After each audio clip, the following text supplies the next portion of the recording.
On here, 1, 2, 3, 4, testing. Is that clean? Clean audio? I hear you. All right.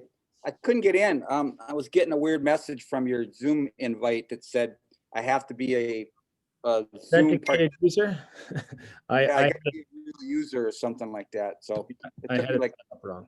5 tries. I think I created that new meeting and sent you it, but never unchecked only allow unauthenticated users. So you are officially. Exactly.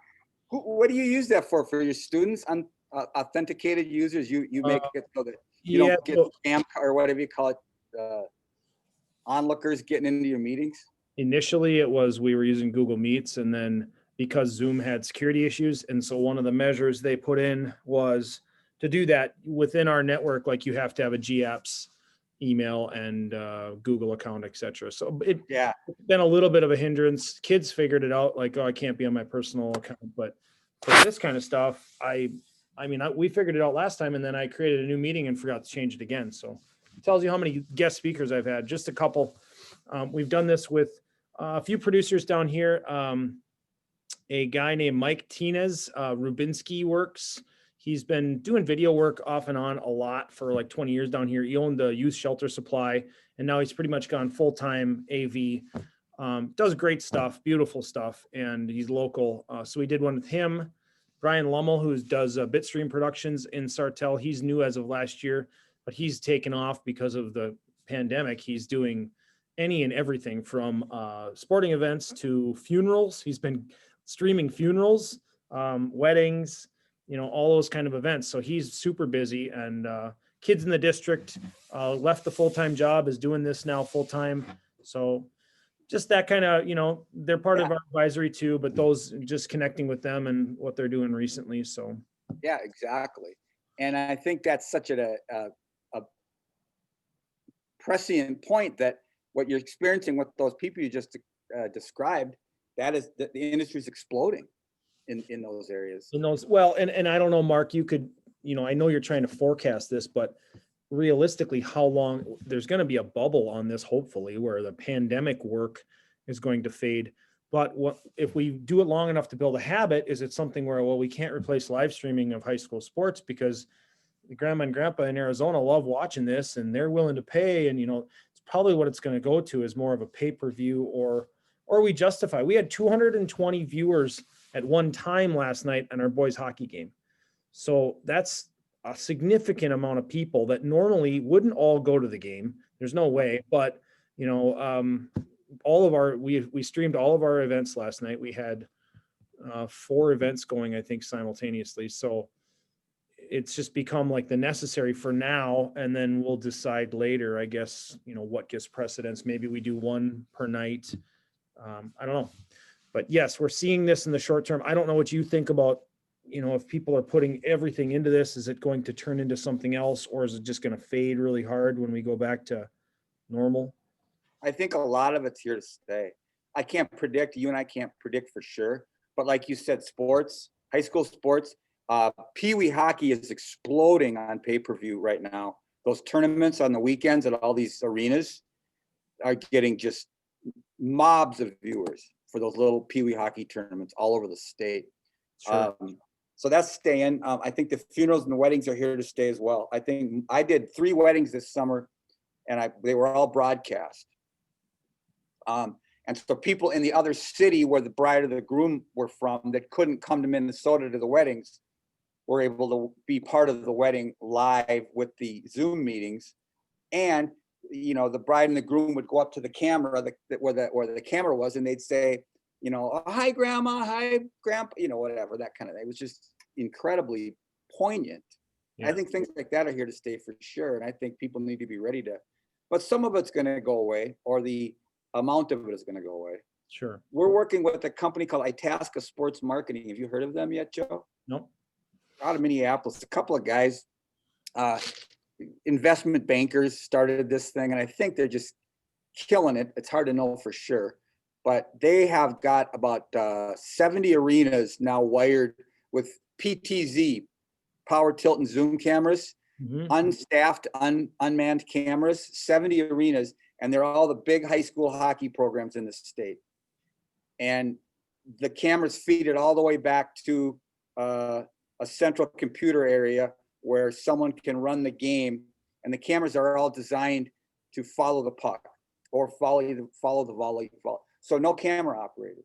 Mhm. I think I talked about that in the meeting we had. We've got And something similar. so it's just getting crazy. Yeah, I don't, the technology is going to evolve fairly quickly. I mean, there's opportunity in that alone, but to where, yeah, do you need a camera operator or not? I mean, we're already to that. We have huddle in our gym. So our gym events are normally covered by the huddle camera, and it's just something we can schedule and count on. But our other facilities like the hockey arena and the swimming pool and stuff like that, we're live cameraing that, rocking a Zoom bar and, panning and maybe some tilting. It's interesting to get feedback with our kids that are doing it. Like, people mostly just want to stay wide and they want to see everything, where the kids are trying to get in and get expression or zoom in on the leader or whatever. And it's like, nope, just keep it wide. And so kind of boring unless you do a multicam and you can mix it up. Right. And that's what we're trying to do too. But with the number of games, you need a lot of warm bodies if you want to still do multicam live shoots. And that's going to be part of it. All right. So yeah, that's where we're at. But we did get in here. How do you want to handle this? I see you recording already. Do you want to stop the recording and start a new one? Or do you want to keep this or whatever? Yeah, it's good conversation for them to hear, but I'll see. I'll probably include it all. So we'll see how long it gets. I can always edit after.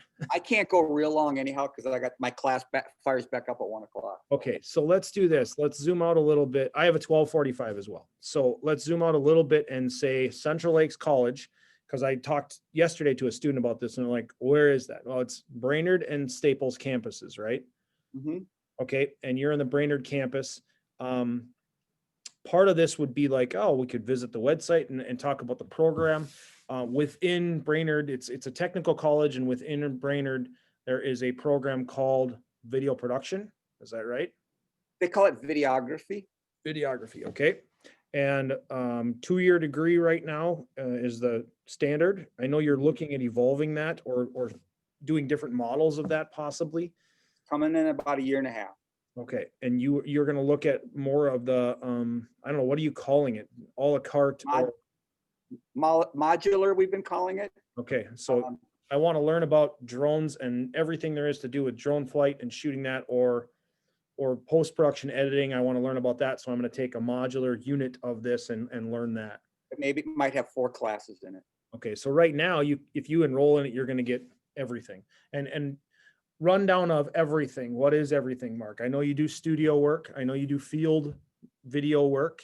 What else would it be included in there? Camera operation, post-production. So I think we divide it not so much by that technique, but I think the easiest way to look how we divide it is social media there's several classes that teach us how to incorporate all of our video techniques into distribution through the various social media channels. And that's such a big thing now that there's a series of classes in that area.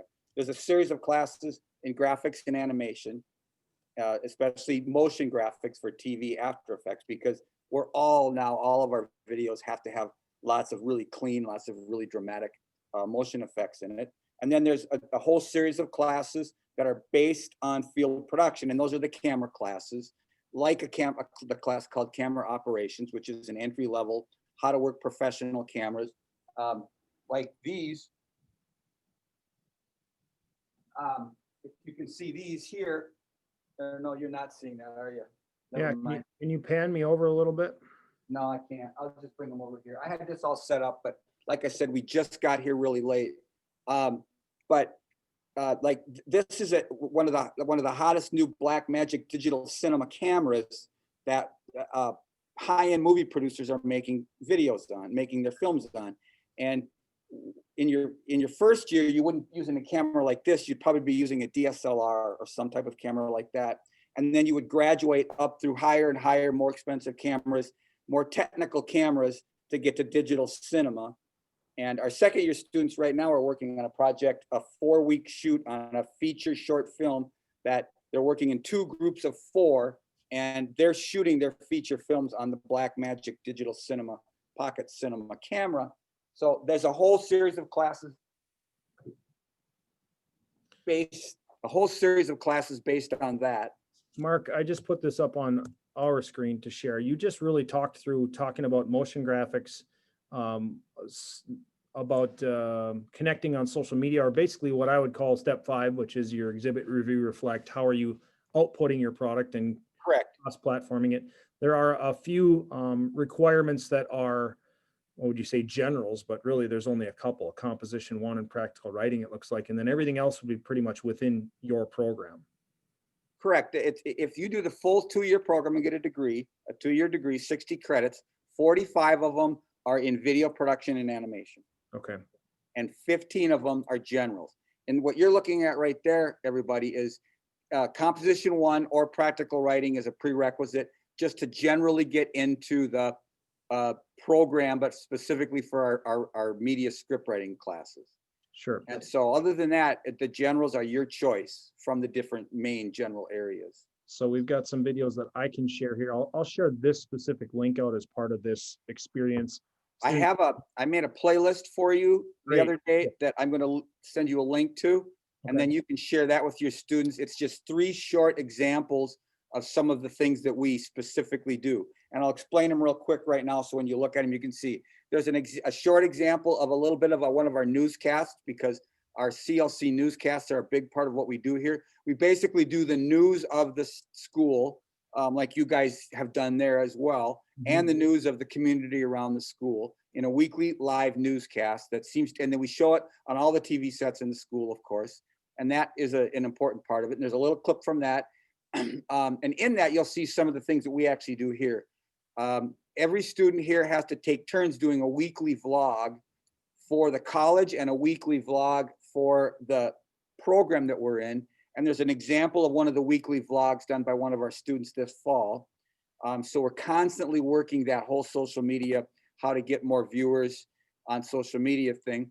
And the third thing is one of our capstone projects, which is that big independent study film that every student that graduates from this program, their own idea, they shoot it themselves. They can get the rest of our students act as their crew, but they're the producer, the director, the writer of a 10-minute long feature short film. And there's an example of one of those in there too. And the example of that feature film, Joy's Journey, that you guys can look at on that playlist, was nominated for an Emmy Award last year. It did not win. Okay. But it's a beautiful movie. So back to the topic. So and then the post-production side of it, you got the pre-production side of it, which is the media script writing and the producing and those kind of classes. And then you've got the camera work classes, and then you've got the post-production classes. And that would include some of 1 or 2 or all, if you're getting to go in the whole 9 yards, of the editing classes in Premiere, a little bit in Final Cut Pro as well. And then the graphic design classes, the motion graphics and the Photoshop, and those classes as well, to put it all together into the social media thing, when the social media classes are kind of in their own pathway.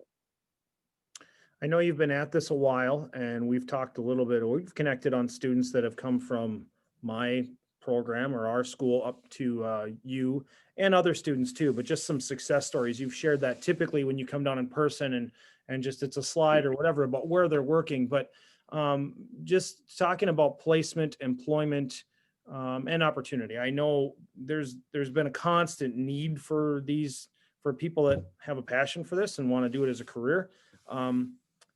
Anything currently on that, or do you want to talk a little bit about job placement and convince them from your side of it that they're going to have a career when they get out of this?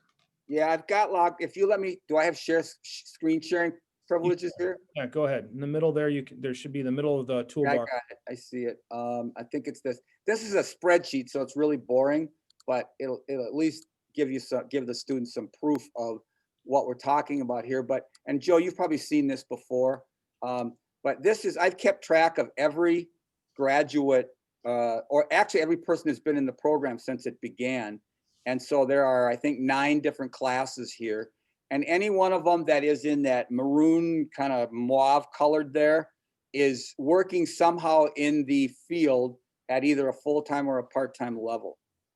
So, we can pick out, and I took the names off the students. I've got another version of this with their names, but I took the names off the students.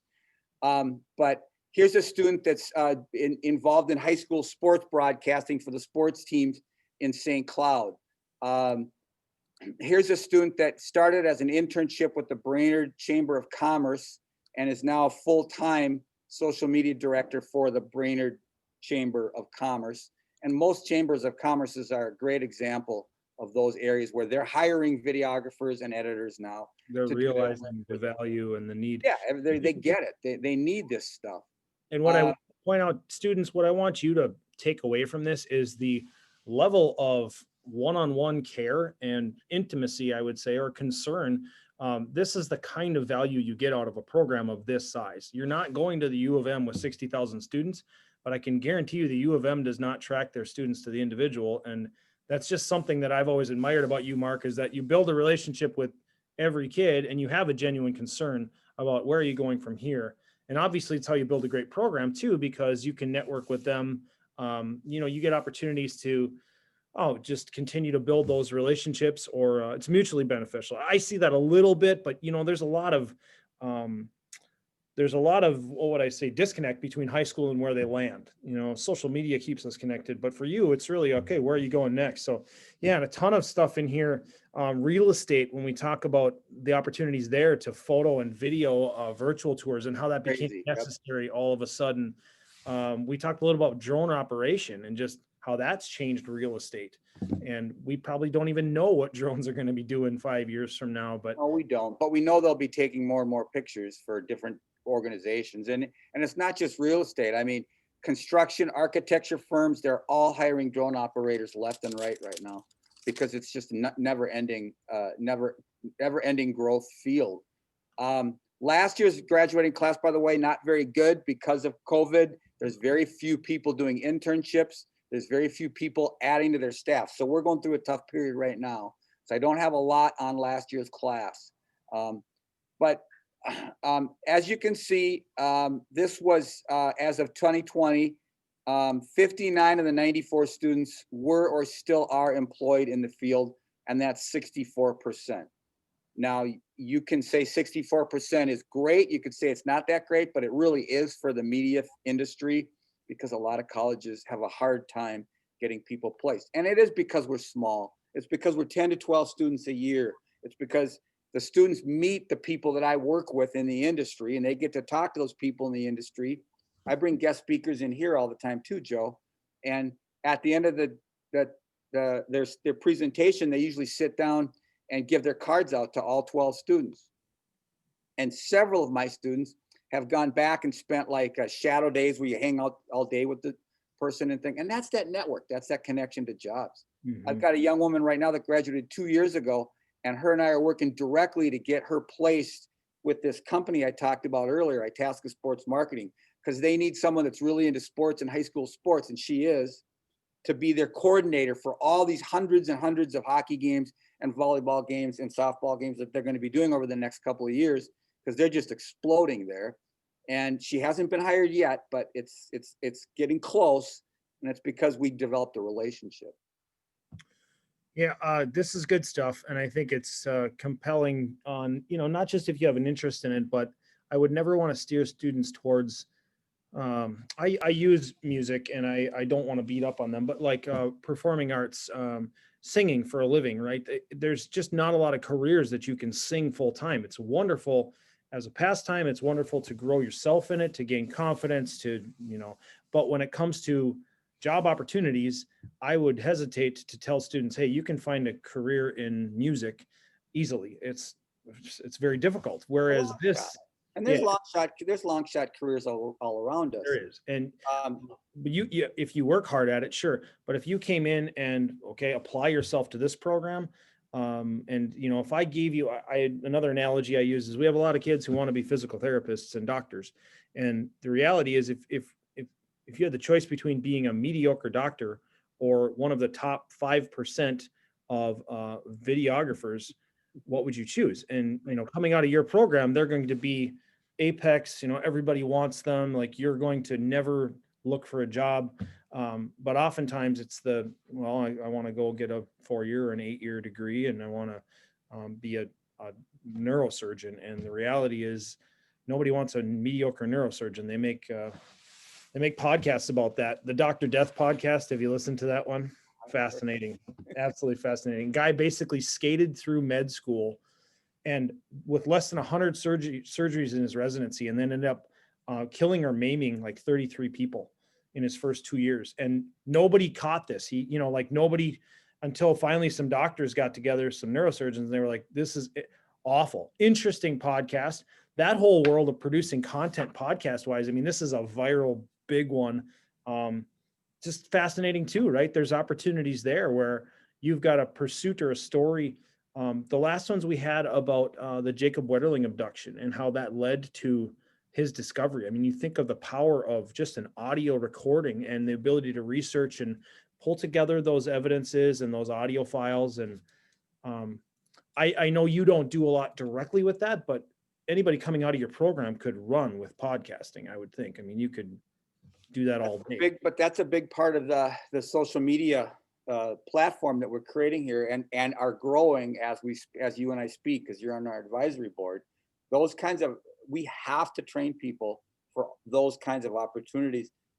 And let me just back you up a little bit, Joe, and that is that, so when you graduate from a program like this one, I don't get you a job. I don't get anybody a job. You go get your own job by having that drive and that motivation to connect up with people. My nephew, I've got a nephew that's 26 years old, maybe, went into the military, did 4 years in the military, came out of the military, got a little bit of technical training on media in the military, didn't go to college, but he's a go-getter. And he's, just like you said, he's editing vlogs for major worldwide, world-renowned vloggers now. And he just does it in his apartment in downtown Minneapolis, making a great living. All they do is send him all this media, this crazy vlog media that they shoot, and he builds it into an edit in Final Cut and ships it back to him, and they send him the money that he needs. Now, I don't even know what you call that job. I mean, he's an editor, but yeah, how he brought that together. Editor, though, normally people are editing and they're kind of taking credit. Well, there's a lot of people that edit directly for, hey, I produced this, but in his case, he's getting no recognition. I'm guessing he's just in the not a bit. back. Although he's learning the industry, and so he's the kind of person that's probably going to end up with his own podcast someday, because that's where all the money is, obviously. But he's making really good money apparently doing it for other, and the podcasters, the big famous ones, get so busy and they have so many other appearances that they no longer can self-edit their media anymore. So yeah, there's just lots of those kind of jobs. And our job market's changed. I think when you and I started working, even when I started this program, the theory was graduate and then apply for places at production houses and apply for a position at a TV station. If you guys that were watching this looked at those lists of my graduates, a lot of them had jobs at TV stations and TV news, and those still exist. But more than ever, these students are getting jobs that come out of these programs that they made up the job. Them or the company they work for made up the job. When Emily got the job as an intern at the Brainerd Chamber of Commerce, there wasn't a video job there. Videographer, still photographer job there. They would hire freelancers. She, by working hard and creating good ideas, she created a job for herself, and they could not hire her when she was done with her thing. And that's what we're all kind of doing now. We're making it up as we go. You brought up earlier all these broadcasts that we have to do. A person would be crazy not to buy the equipment, and I bought all the equipment to do broadcasts, because I won't say it's easy money, but it's another form of income that we can add to our portfolios. Yeah. Amazing. This is all good stuff. So what I will do from this is have the students explore the site. We'll look over the links that you send me. I'll incorporate that all into one big experience. I want my AV1s to be aware of this, but I have an audio video 2 that's starting next week, actually. So what we'll probably do is roll this into that as well. Because I just don't want to miss anybody opportunity wise. Yeah, I want them to all know. That being said, we've just gone through a complete distance learning quarter. We just got back into person. We did a little bit of 3-point lighting and external audio, boom pole and lapel mic, just one lab with that in person. But otherwise, they've done everything at home off of phones. And I talked to you about that when we had our meeting. and went okay. I think it's hard to be motivated. You don't get to work in a team at home. You're seeing that reality too. So damage has been done. That being said, we have to look at how can we come out of this. If there is an interest there, and I do see that with students, they just don't even realize the opportunities in this area. So that's why we're having a conversation, and that's why I will share this with them. Contact wise, I have your contact. I have done, put you directly in touch. I'll provide that just as a link and resource to them. But anything else you would add, I don't know, in closing, or thoughts we haven't covered yet? Well, I'll just say this in closing. For those of your students, those of you that if you're one of those people that this topic that we're digging around with, and if when I showed you this, it kind of made your heart flutter a little bit, you're one of us. You're one of us geeks that do this, constant, live and breathe it. When I go home, I play on the editing machines, and that's the kind of people that really, really, really should work in the industry. So those students, those of you who get that feeling, you should really consider going here for a career, because it's out there for you. It is. The people like that, they're the ones that get all those jobs. And the last thing I'll leave you with is this: a lot of colleges say hands-on. I think Joe knows this as much as anybody. Our students are always out working on projects, and I know you do this at your school too, Joe. Put your students on real projects, but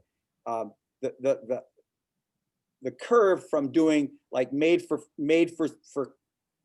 class projects to doing real videos for outside clients here has grown just dramatically, and we're almost barely in regular class anymore. We're usually doing something for some client.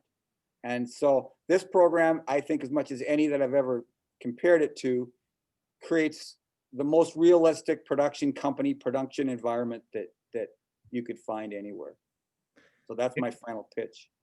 And Mark, I want to say on that note, thank you for the time. I find it, I don't know yet. I love the real world of it. And to me, I'm drawn to that because there's so much accountability and reward when you're producing content for people who find value in it. And yet I think it's intimidating for kids. And I reassure them that, it's going to be okay. You're not going to jump in and expect to have any of these skills right away, but you have to trust the experience that's how you're going to gain it. And that's how you're going to gain it the quickest, and how you're going to grow the most is to have those opportunities to work in that kind of environment where you're blurring the lines of college and real world, where I'm not going to deny that for a minute. College, and it's college, yeah, you may be interning there, but wow, you're very removed, right? And here you're blending everything together. You get to live at I would say you make a exponential leap. Like you said, the curve is huge, but don't be afraid of it. I would tell kids not to be intimidated or afraid of it. They're in good hands there. So no, still, that's the beauty of college, Joe, is that the potential clients that we have out there, they realize they're hiring students, and therefore they're going to get a student level production, but many people are okay with that. And of course it's supervised. My college lab assistant, Brent, or I are always there as part of that deal, and we work together as a team. And that's, again, it's like you said, that the way you learn is that way, and it's fun, and it makes the job, and it makes, I think, the education much more bearable. Well, let's get in touch this spring as things continue to open up, and that's my hope. Maybe opportunity to get together. I will have this group of students through the last week in March. So we'll be producing. Right. We're going to be producing content for our big screen, like I had said, some client-based work, and then it kind of who knows what else. We'll be doing GoPro and drone stuff, more technicals, I would say. And I have to get my studio. I've actually got to put some backdrops up that our maintenance department is banging their head against the wall on. They put their hands up, and the district came to me and said, "Can you do it?" So now I got to add that to my to-do list. But otherwise, our studio is coming along too, so we'll be doing some work in there too. So sounds good, Joe. We'll be in touch. Thank you very much for the time, Mark. Thanks for having me. Okay, take care.